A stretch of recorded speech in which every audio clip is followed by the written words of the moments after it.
Hello, and welcome to this episode of Touchy Topics. I am here with Londin Angel Winters. I'm so excited. Londin is an author, teacher, and thought leader in the conversation of sacred intimacy. She's also has been our coach with James and I, her and her husband, Justin Patrick Pearson. They have blown our minds in their coaching.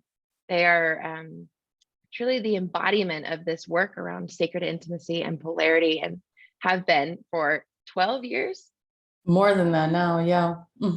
Quite a long time. Yeah. Quite a long time. So I think I'm just so excited for this conversation, and welcome, Londin. Thank you. So happy to be here. Yeah. So for those of you that don't yet know Londin, she just came out with a book, Playing with Fire, The Spiritual Path of Intimate Relationship, which I am in the middle of, and it is incredible. She also wrote The Awaken Woman's Guide to Everlasting Love, which is one of the books that I highly recommend. It's on my recommended reading list. So those are both great spots for learning about attracting love, creating passion, and sustaining sacred relationship. Cool. So now people know you a little more.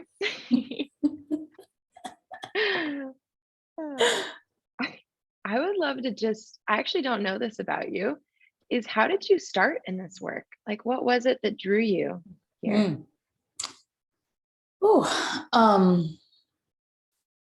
I grew up in a house where I was really praised for my masculine qualities, what I call alpha.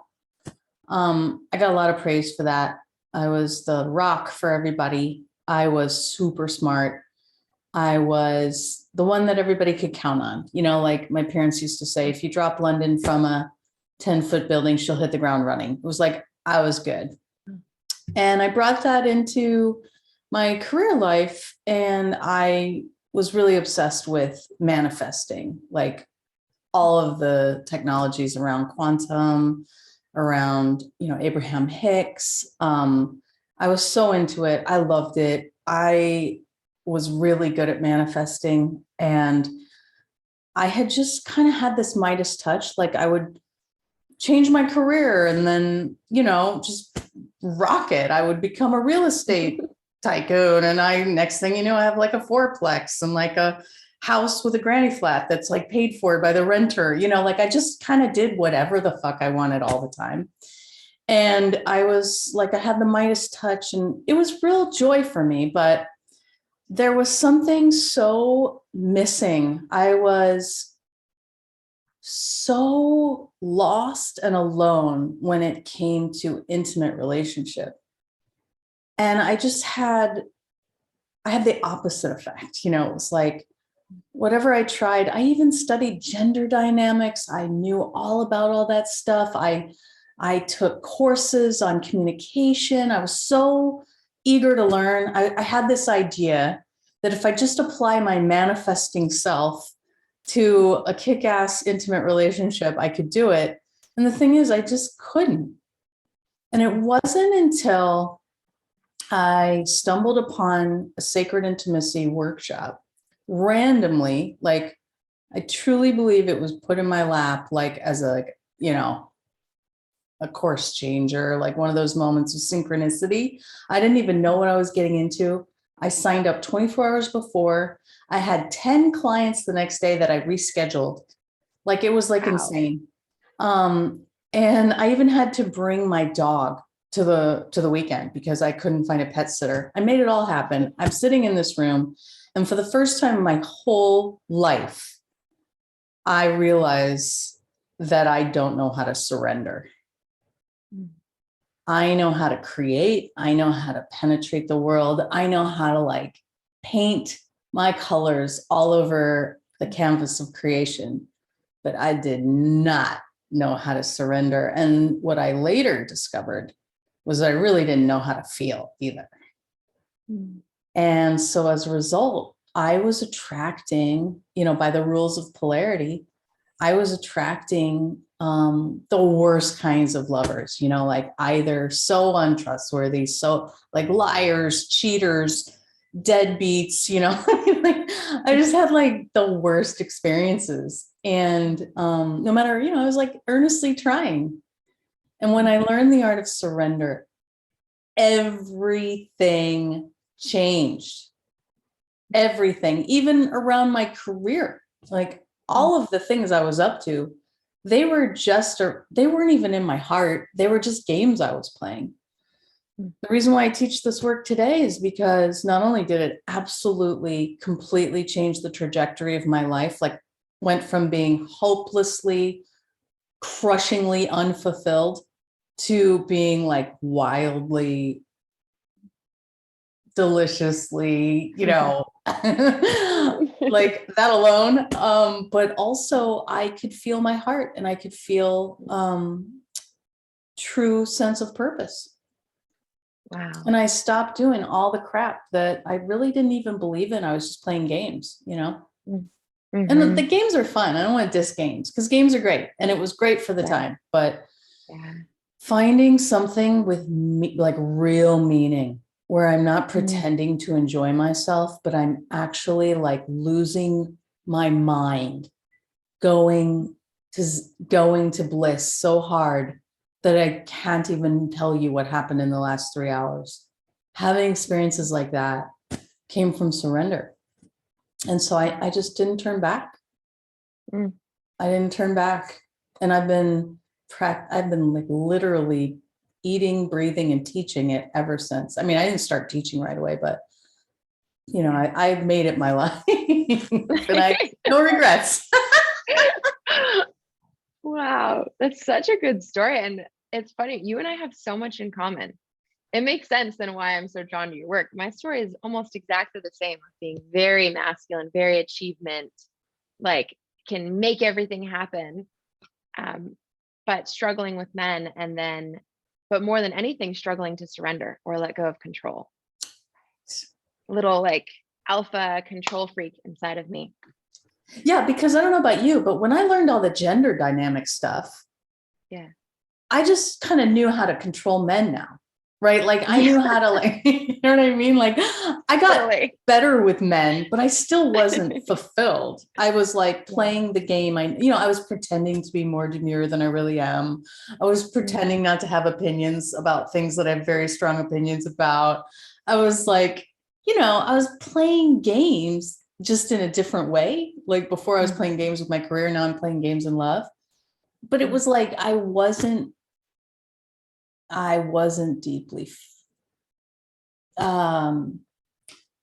deeply revealed so incredibly that it would take my breath away. Deeply revealed. That's a beautiful phrase. And I think that also speaks to the longing I felt of like, I want to be seen more deeply. Yes. Like I want to be known more deeply. Yes. And well, let's start with the word surrender. What does that mean to you now? It means so much. Let me just drop into like, not ramble for the next hour because I could. I would joyfully follow your ramble. Oh my God. Okay. So surrender, said simply,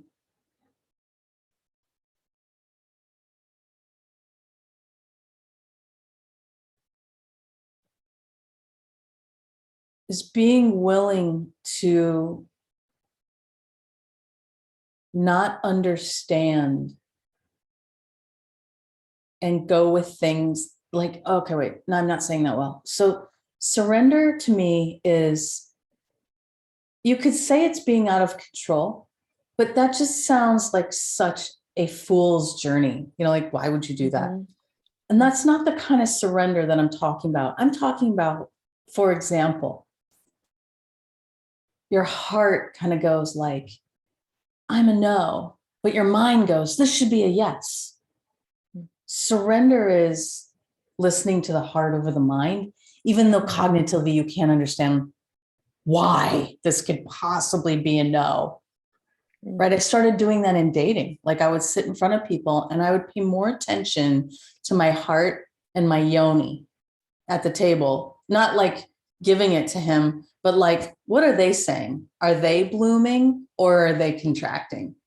And my mind might be like, this guy's like the best one we've had in months, like this seems like it would be the thing and it looks so good online, and then I would just trust what I can't understand, because I started to live beyond needing to know, needing to be safe, needing to constantly be in control.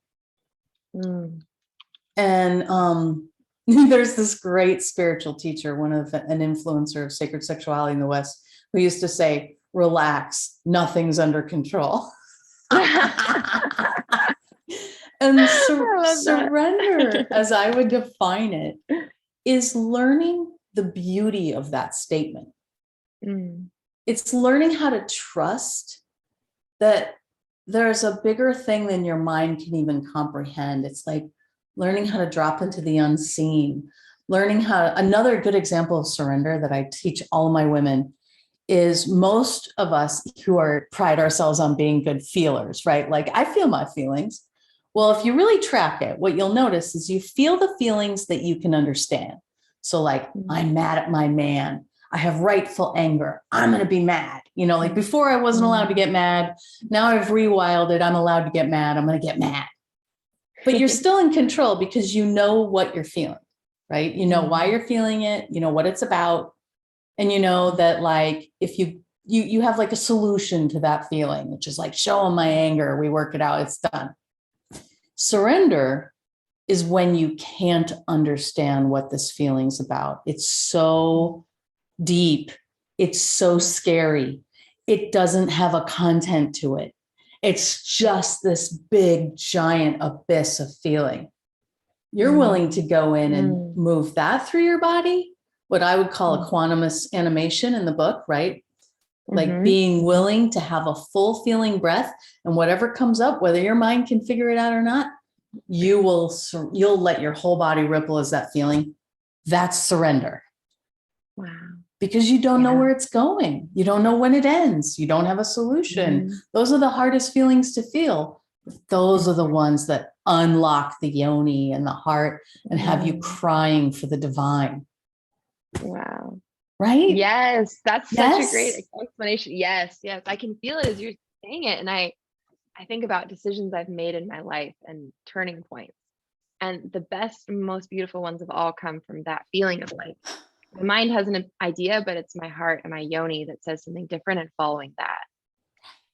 And then sometimes you don't even get the proof that you were right for 6 months or so, right? Yeah. And you're like, oh my God, that's why my heart already knew that, Yeah. So cool. It's a really great way of life. Wouldn't you agree that that's such a great way of life? And if you haven't made the leap, it's terrifying.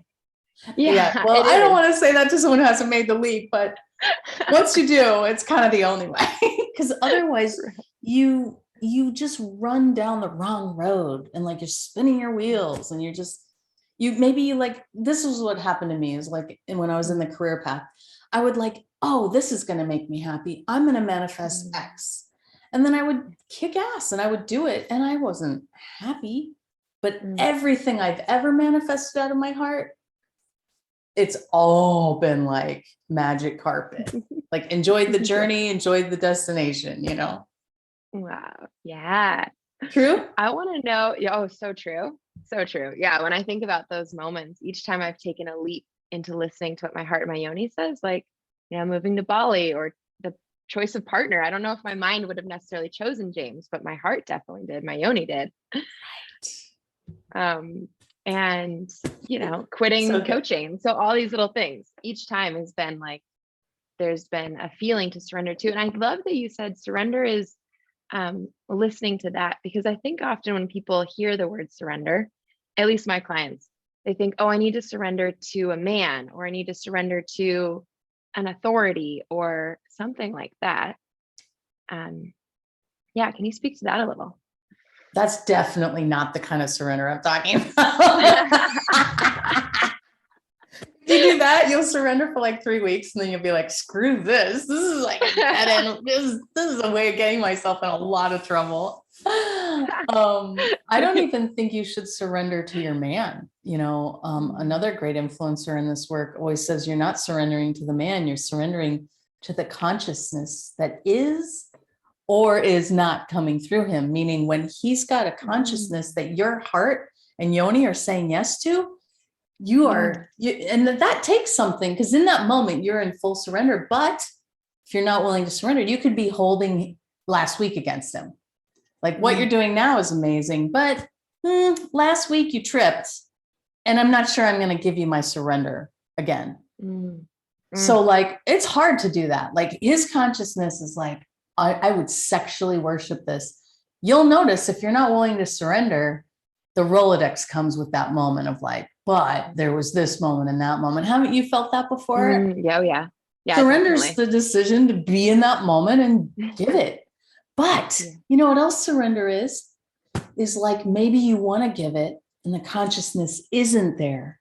And you're surrendering into the truth of the moment that this is not worth my opening right now. I need to, this is more of a wake you up moment than like a give you it all moment. Wow. And you have to surrender your own fantasy of having a really great lovemaking episode in that exact moment, right? Like that's surrender too. Isn't that freaking amazing? That's surrender too, because especially when you're a practitioner, you get used to like having great lovemaking, and then when it's not on the table, you're like, oh, we're gonna have one of these love dates today. Yeah. Okay, let's go into that, because that's a great conversation. It's like, how do you surrender when he's not conscious? So I'll give you a tangible example. One of the things I'm practicing is receiving his breath. And that means that was from London. It's life-changing advice. It has profoundly shaped our lovemaking. And sometimes he's taking a deep breath and I can easily like receive it and it feels great. And then sometimes he's breathing shallowly or erratically, or what do you do then? What do I do then? How do I surrender when I don't want to surrender to that kind of breath? Based on what I said, what do you think? So surrendering your fantasy of life. I can tell you what's not surrender. Okay. What's not surrender is saying you need to breathe deeper, which I may not have done yesterday. Not only is that not surrender, but it's also a massive polarity killer. Yeah, I noticed. Okay, this is great. This is like the best question I've ever gotten in my life. So I see this a lot in our workshops. I'm sure you do too in the workshops you teach, particularly with the single people who come and they're paired with someone they've never met before, right? And they're paired with a new practitioner, somebody who is just literally figuring out how to not be a mouth breather, right? And they got a lot going on, and their breath is at best a 3. I mean, I know your man's breath is like a 9, most of the time. And then, or maybe let's put it at 10. And then when it's a 9, you're like, this is not the breath. Yeah. But these people are dealing with a 3 because this person's just figured out about breath, right? And it's not even their man. So here's the thing. This is so important, because what I see people in the workshops first begin to do is they wait, right? Well, actually, let me back up. Before they wait, what they do is they get mad, right? Like, you're not practicing right. You need to breathe deeper. Or like, you know what I mean? They'll have like hands on the hips, like, wait a minute, you're not playing your side of the street. But how much would it suck if he put his hands on the hips and was like, you're not moving enough or sounding enough, and you definitely don't look like a porn star right now. Wouldn't you just be like, suck. I would not like that. Wouldn't you just be like, F you? Totally. You realize it's like the direct reciprocal, right? Isn't that amazing? Okay, so Yeah, I know. We don't even realize these things. And most men honestly will let us get away with it. But when you really realize that, you realize you're creating deep seeds of resentment if you're hands on the hips approach. So then the next step after hands on the hips is waiting, sort of like generous waiting, I'll say. Right? Right? Don't you know what I'm talking about? Where you're like, I so know what you're talking about. Yeah, like you're tolerating. Like, okay. Yeah, like this sucks. I'm totally not in. Wait. Right? Yeah, I'll wait because I'm gonna bypass my upset right now. So that's what I see a lot. Because they've been learning all these principles, they're trying to be devotional, and then they stand there, but it's like nothing's igniting. And it's sucking for both because she's tolerating her yoni is like on a hike, thinking about what she's going to buy at Whole Foods at the dinner break. You know what I mean? Yeah. And he's like barely keeping up. So what do? What I coach these women to do is, let's say first it's distinguishing, scale of 1 to 10, where's his breath? So like yesterday, using your example, if you had to give it a number so you could really get crystal clear, where was it scale of 1 to 10? In that moment? Yeah. It didn't last very long, but in that moment, maybe a 7. A 7. Okay. So I was not wrong about the, okay. So, but at a 7, that's a really good thing to distinguish, or at a 3 is a good thing to distinguish, because now you have, by the nature of figuring out where it's on the scale, you have figured out where it could go, right? Like you've recognized what's missing and what could be there. You're already showing up with more awareness and sensitivity to his moment. Isn't that beautiful? So there's love there. You're like stepping into being a partner in that moment, as opposed to an opponent. Okay. Does that make sense? Makes sense. Yep. Yep. And then you have equanimity with that. Like, okay, this is at a 3. The first thing you've got to do is surrender your fantasy that this was going to be awesome. So that's surrender number 1, is like, this is a 3. Just admitting. I mean, how many of you have been on a date and it's sucking so bad and you really wanted to have a good Saturday night, and it takes you like 30 minutes to admit it to yourself that it sucks because you were in the fantasy of like having a good night. And you're like, no, we can do this. We can do this. It's like you're chasing a high that is not there. Right. So and the disappointment is real. This isn't going the way I wanted it to. Exactly. So then you surrender into the disappointment. You look nakedly. It's a 3 or a 7.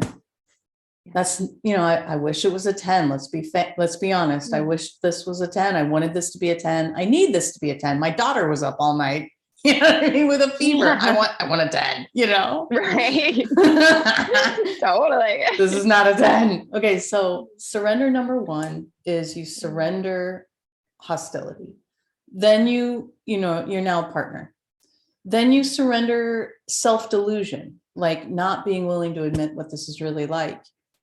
Doing the scale of 1 to 10 is not an act of meanness. It's an act of acknowledging like what this moment really is. And you're just doing it quietly to yourself. Like, oh yeah, this is actually a 3. It feels like a 3.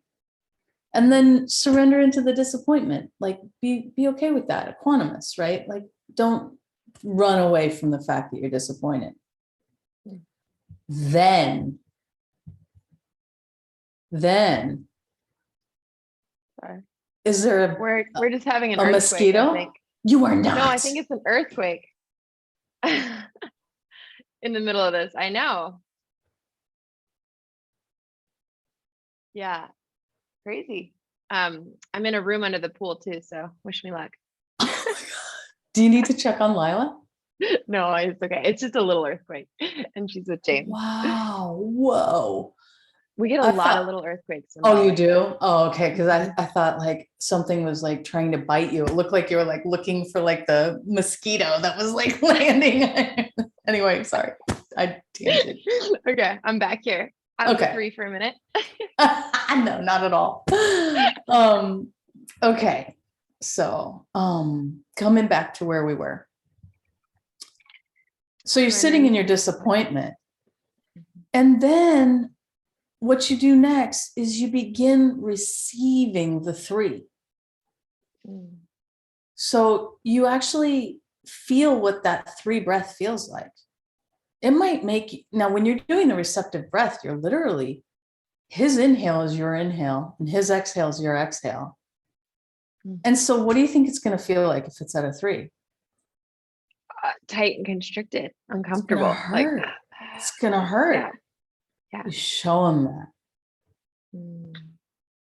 He learns through your body, not through your chastising him, not through your tapping your foot and just waiting on him, and definitely not you rejecting him. He learns by you literally giving him the chance to govern the breath right now and showing him what it feels like.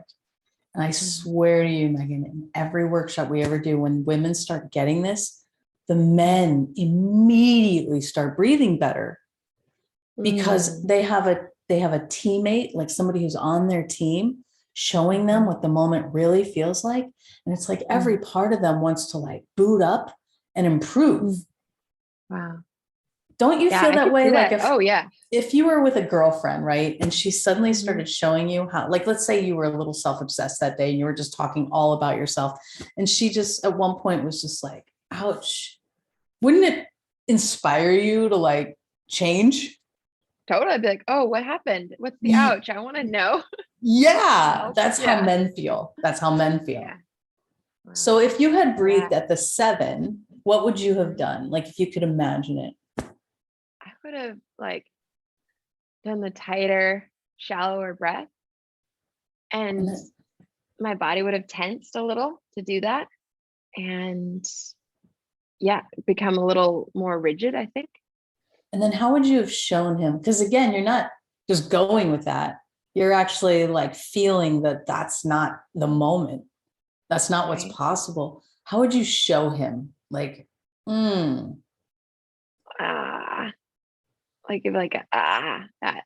yeah. Or you could even put words like, oh, I can't breathe too well. Oh, yeah. Oh, I can't breathe. Oh, They're like, oh, this breath my is chest feeling is tight. hard. Yes. Yeah. So you're giving him the opportunity to sort Uh, of run the breath, and then you're showing him how the breath feels very like in the moment, very mm, tenderly. And mhm. then probably all Yeah. he's going to do is be like, am I part of that? Am I causing that tightness? Okay. And then he's just going to jump into action. Oh, I that's swear to great you, advice. I could show you, a whole room transform where like the men aren't cutting it. And then suddenly the men are kings and the women are just like mindless. So cool. And I love this simple example of breath too, because it's like a microcosm of a much bigger thing I often hear from women, which is like he's not showing up the way I want him to. He's and for I'll just give you an example. A woman's like learning about masculine, feminine. She's working on surrendering and feeling. Her partner isn't doing any of this work, and she's just feeling so disappointed and mad. Hmm. Right. And Yeah, I think, that's hard. yeah, I think there's corollaries though with what you're talking about with the breath, right? There's Because 100%. Like in her case, what would it look like? oh, you're asking me. Yeah, or I could say, because I've also had that happen in mentorship after mentorship. I mean, that's like the common story, especially with modern women. We're so actualized, we're so capable. Like we're just constantly at the edge of our game. And it's often the case that the women I work with feel like their men just are not keeping up. Mm-hmm. Yeah. So So what do what do you you do with that? do? Exactly. What do What do you you do? Well, I'll tell you what doesn't seem to work so well do? is booking him a coach because he needs a coach. I've seen that. You have. Yeah. And then he just shows up and she pays for it. Oh, not with us. I always am like, he has to initiate for us to coach him. But I've heard of it. Giving him a book, like, here's some David data, read some of this. Sending him an article about what a masculine man is like. These are like the equivalent of my version of, I need you to breathe deeper.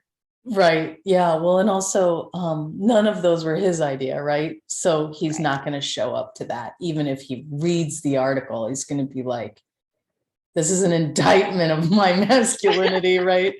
So I had a client in my last round, actually, who was really, really, really, really struggling with this issue.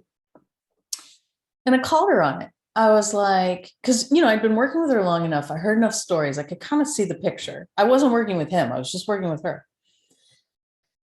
And I called her on it one day and I was like, it's interesting that you want him to essentially penetrate you more. She wanted him to take charge and to like push her against the wall and to like lead the family and what they're doing that weekend. Like she wanted him to like really like balls up. You know what I mean? That's what she wanted. Balls up. Great word for it. And I know that feeling. You know that feeling? And she was like all in for it. It wasn't sometimes the case is when they balls up. That's like, oh, I don't like that masculine energy. Could you be my best friend again? You and I have joked about that sometimes.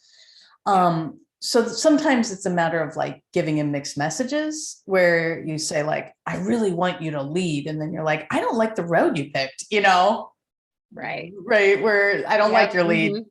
Lead better. Right. I want you to lead, but lead differently. Yeah.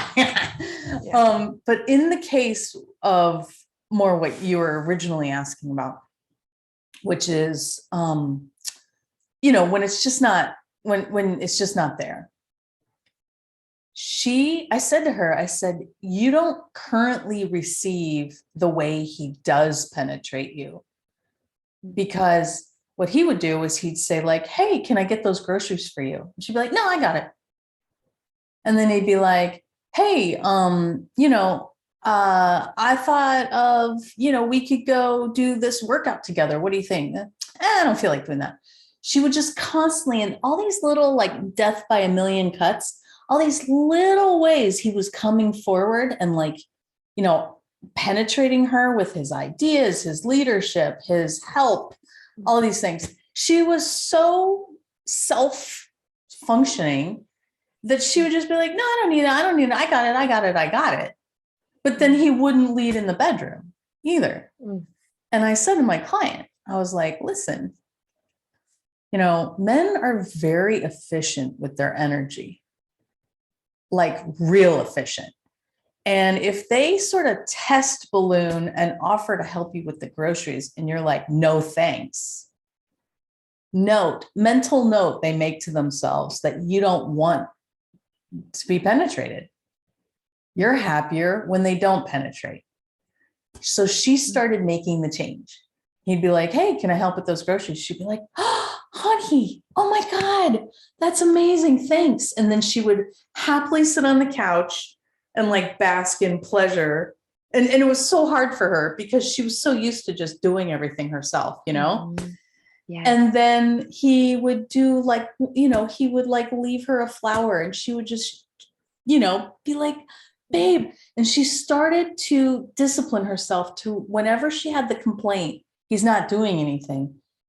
She would switch it to what is he doing? And then she would receive it. Now, granted, she didn't want a flower. She wanted a steamy night where he knocks her socks off in the sack. That's what she really wanted. And they'd gotten into that like totally neutral, night. So like all she could see before is, I don't want a flower. I want, I want my mystery man to like steal me for the night, But when she started receiving the three, the flower, the groceries, the three, he literally started showing up. I mean, I know it sounds exaggerated for a podcast. It's not. If you talk to this client, he literally started doing all the things she had always wished that were not happening before, because men are efficient with their energy. And he was like, wow, me offering the groceries like made her so happy. I wonder what about this? I wonder about that. And he started initiating all this spontaneous lovemaking that was not happening before Wow. because he actually believed that she would receive the gift he was giving. Mm. That Right? is such a great example. Yeah. Yeah.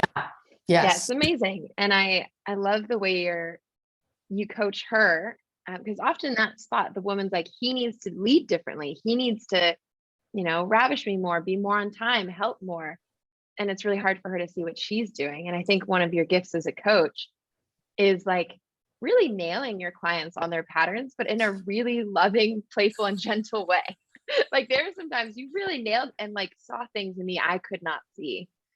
Um, and but in a way that I felt totally accepted and loved. Like I didn't feel any shame in it, but it was so helpful to notice those little unconscious patterns where, like in this case, she's wanting him to step up and lead, and he is, but she's not receiving it. Yeah.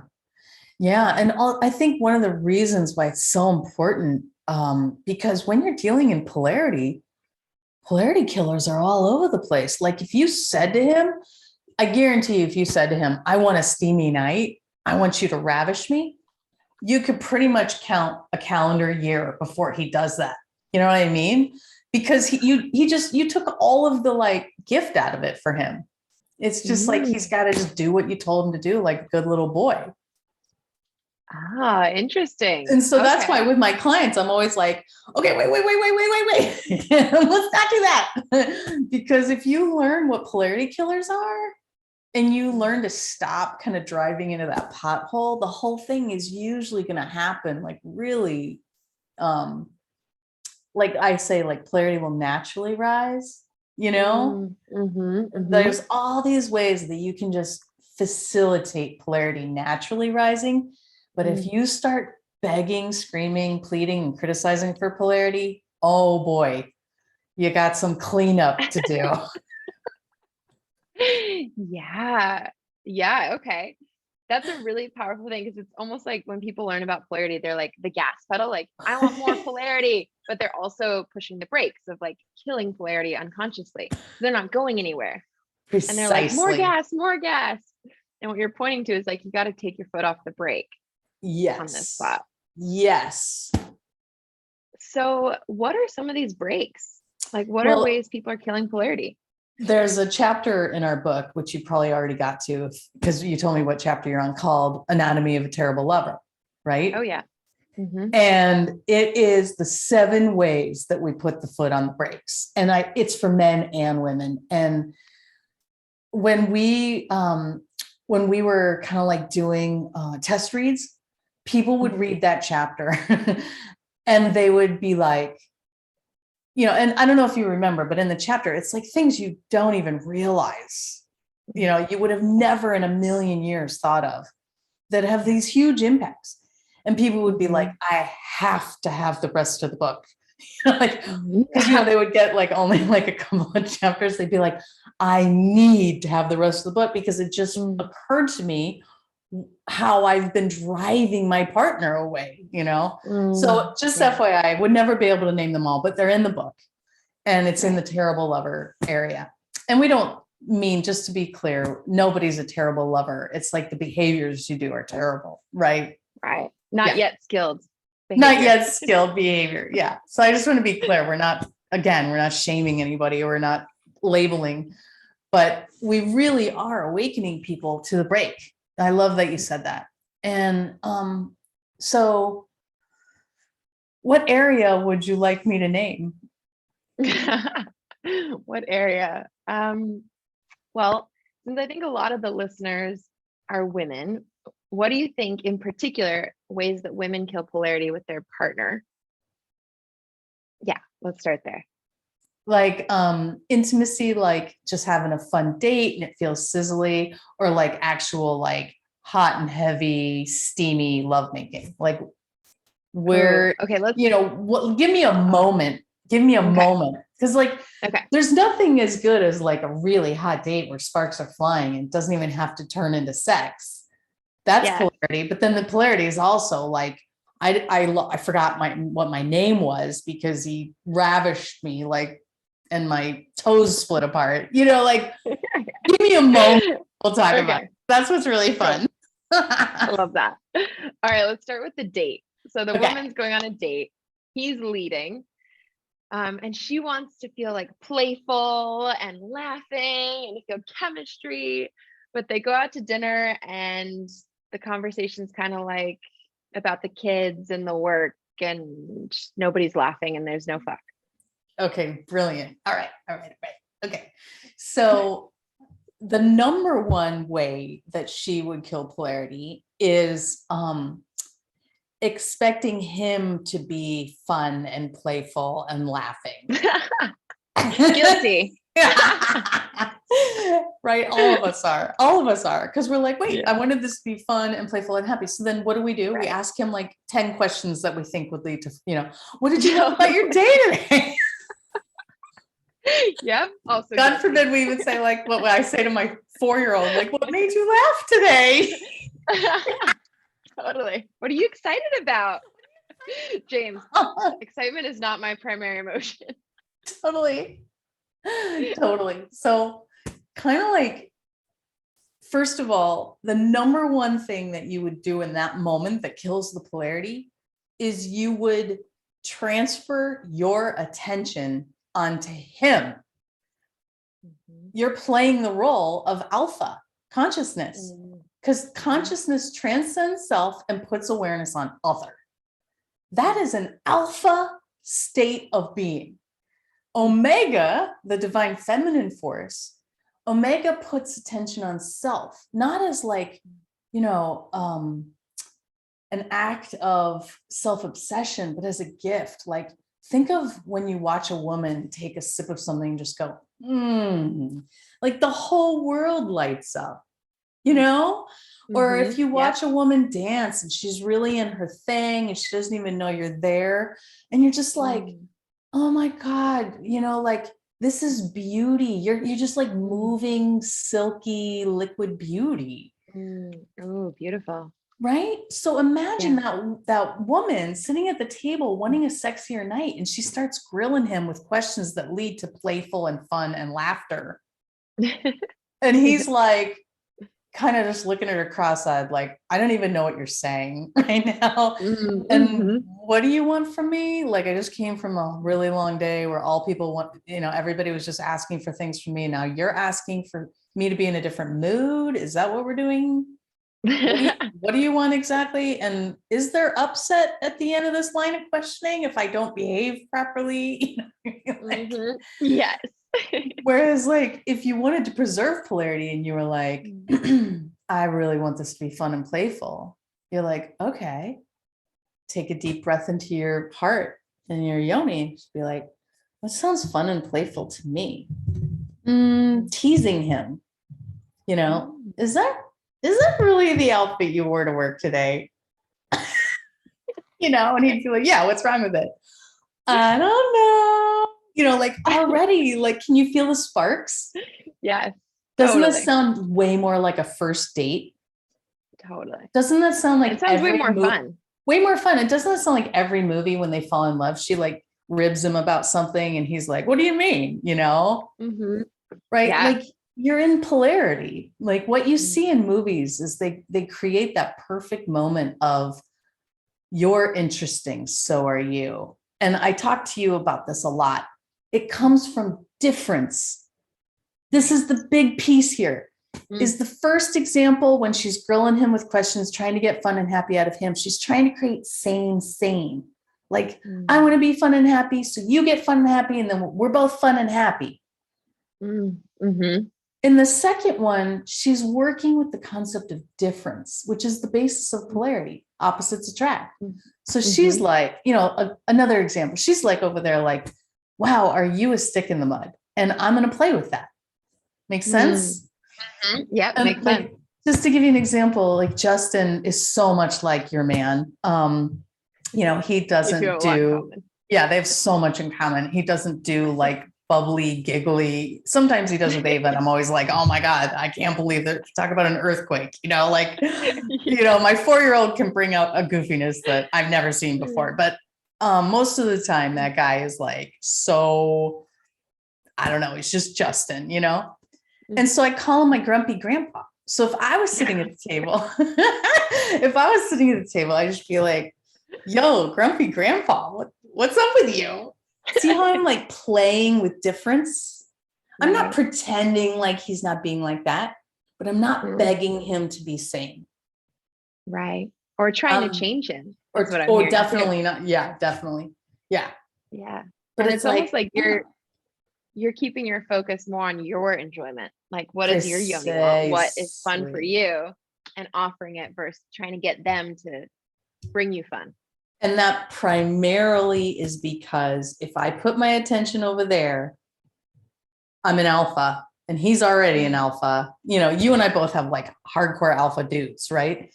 He's already an alpha most of the time. And if I go there over there and I'm like putting attention into him, what's going on with you? Asking him, like trying to penetrate him with a bunch of questions. We're alpha, uninvited line of questioning. Whereas if I put my attention into myself and what feels fun, and even if what feels fun is like poking him around and like beating him up a little bit, but I'm having fun and I'm focused on my pleasure and I'm feeling that pleasure of like teasing him, we're alpha omega. And like, it doesn't matter what's happening. You could be getting along, you could be hating each other, you could be straight off of the worst days in the world. But if he goes alpha, you go omega, you have polarity. And that's what most people don't understand. And there's a really big nugget in what you're speaking to, which is like whoever is omega, or in this case, the woman, putting the attention on herself. And I think that that's a challenge for a lot of women, because I don't know about you, but I always was like, don't be selfish, think about others, put lots of attention on other people. So this work around what do I want has been so radical for me, because it's like, it felt so selfish in the beginning. Absolutely. And it can be selfish. It depends on what you're listening to. If you put attention on your own stories, narratives, shame, blame, criticism, misery, you know, it's like, is that building the moment? No. But if you put attention in the surrender into your heart and your yoni, it doesn't matter if you're crying, raging, or teasing and giggling. It's a gift and it's very polarizing and it wakes him up. You become, you know, that Hawaii sky that's like lightning bolt, you know, black cloud, wind blows. No, okay, Bali sky, you know, it's true. Sun shines, right? Like earthquake, thunderstorm, sun. Yeah, exactly. So very volatile.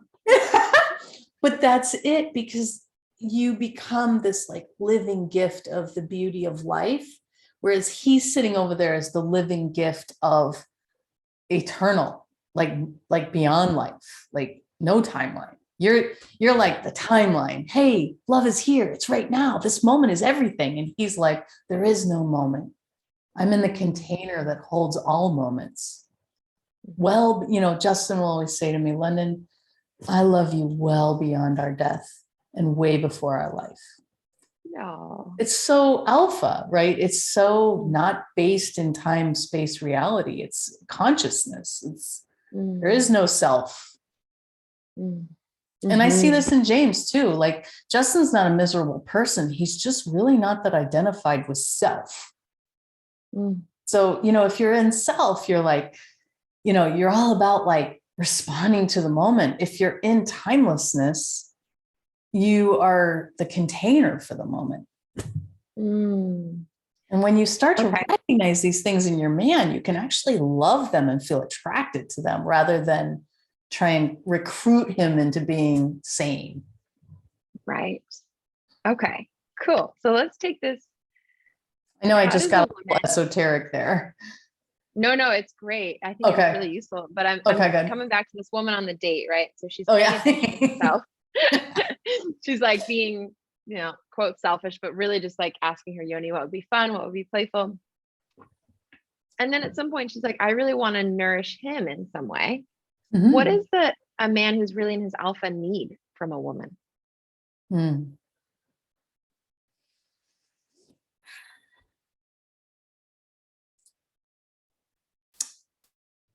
Well, it's an interesting question you ask because I'm deciding whether I go there. It's a tricky question for this reason. That word need is a trap that will backfire on you later in your relationship. If you get caught up in what he needs, what he wants, you'll find yourself at one point. I'm getting really advanced here. Is that okay? Yeah, go for it. You'll find yourself serving his ego. Mm. And at one point, you'll realize, what a waste of my Shakti. So it's not about sitting at the table and thinking about what he needs. It's about sitting at the table, knowing who you are as a vehicle of love, and offering the gift that would be the greatest art in that moment. Mm. It would be kind of like the equivalent of like a musician who's in a really bad relationship, and like, you know, there's like a bass player and a guitar player, and the bass player just always is trying to give the guitar player what they need, and the guitar player is always in a different mood, and the bass player is just always trying to like play the note that would have the guitar player like get out of that mood or like get what they want. You know, you're chasing the ego, and then at one point you're like, what is my art even about? That's what happens to women in relationship. What is my art even about? Wow. They don't even want their sexuality anymore. What is it even serving? They become so uninspired, you know? But when you land your sexuality and your beauty and your being in something so much bigger, there's no expiration date. So it would be like that same bass player is with that moody guitar player, and they think, what would be the greatest art in this moment? And they might play a wayward note to invite the guitar player to think about the bass player. Right? They're not just accommodating. They're actually like feeling into the moment and what awakens the moment into the highest form of conscious love. And when you start orienting yourself as a woman around that, you could give him what he needs. You could give him what he wants. You could give him what he doesn't even know he needs. You could give him what he doesn't even know he wants. And always you have the sovereignty of being the Dakini, the sexual yogini, right? You're not a people pleaser. You're not dancing for your dinner. And so dancing for your dinner. In the example. It's interesting. Yeah. So just to kind of summarize in different words, in my words, it's like, instead of focusing on what does he want, what does he need, how do I serve him? It's more like, how do I listen to my heart, my yoni, and serve the moment between our relationship as art? Yes. Yeah. And that gives you like sovereignty, but also more art than just like, what do you need? How do I serve you? It also rises it out of ego, because his needs come from his ego. Like in pure consciousness, he doesn't need anything. So when he's in like need, it's ego. And when you are in what does he need, and you're like putting your ego in, because now you're doing it to be loved, cooperate, be a good, whatever it is. And then if, of course, he doesn't give you back what you hope to get, there might be like a difficult moment. Well, but I've been doing all this for you. Yeah, exactly. But when in every moment you could do the exact same behavior but there's no hook. There's no subtle hostility. There's no need for him to behave for you. Mm. And this is really what we're talking about in playing with fire when you start getting into the advanced levels of really understanding that you have a body and a limited time on this planet. How are you going to use it to awaken conscious love? Like nothing will stop you. Once you set yourself free from that whole thing, you really set your sexuality free to bloom in a way that you've never experienced before. And it's really important because there's so many women today that feel so shut out of their, like locked out of their bodies, locked out of their sexuality, and locked out of even wanting to please their man anymore. Mm-hmm. And that's the only way back. Yeah, that's beautiful. It's almost, as you're describing it, like anchoring into something bigger, deeper, wider. True spiritual practice, true awakening. That's how sacred sexuality becomes a spiritual practice. And it's also what gets you through really rough times together, because every man is going to lose your trust sometimes, you know, and like, you know, when you know yourself beyond the condition of the moment, you don't lose access to those precious parts of you when your partner isn't behaving the way you wish they would. Mm-hmm. Wow. Well, Londin, this has been an amazing conversation. We've gone like very high esoteric. We've gone practical and playful. You know, talked about stopping polarity, surrender. This is really like advanced polarity teachings, and I'm so grateful to have you on the podcast. But bigger than that, just that you have been walking this path with so much dedication for so long. It's, I mean, you're a true role model for me, and I think for many people. And so I'm just really, delighted that you're here, and delighted and grateful for the work you do. Oh, thank you so much. It is such a delight to watch you practice and to see your dedication and to just feel you walking the path by my side. I love that. And, you know, we didn't really touch on it, but, you know, you and I both have young children, and the ability to be living this path while also, you know, dealing with those ages that normally wreck sex lives and marriages. So I just so appreciate you as well for the way that you are as a mom and a sexual yogini. Oh, thank you.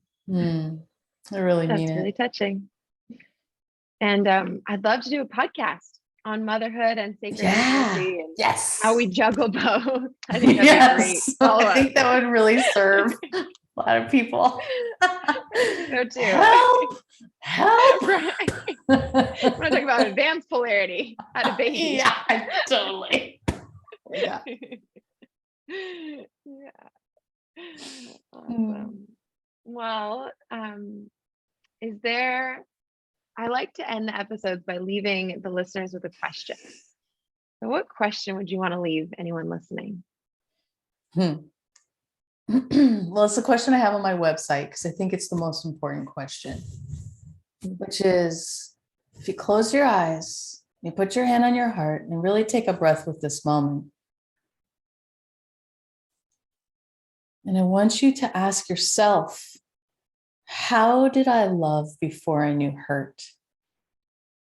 Go back to those early times before anyone broke your heart. How did you love before you knew hurt? And see, what are you doing? How do you hold your body? How do you show up in the world? How do you give your love? I think that's the best question anyone could ever ask themselves, because if you can get that back, you are a warrior of love. Wow. Yeah. I thought about my baby. Yeah, right. A little baby teacher on that question. Yeah. For sure. Oh my God. Yeah. Wow. All right. Well, thank you so much for being on the podcast. Hopefully there's more to this conversation, but in the meantime, definitely check out London's book. And yeah, thanks so much, London. My pleasure. My pleasure.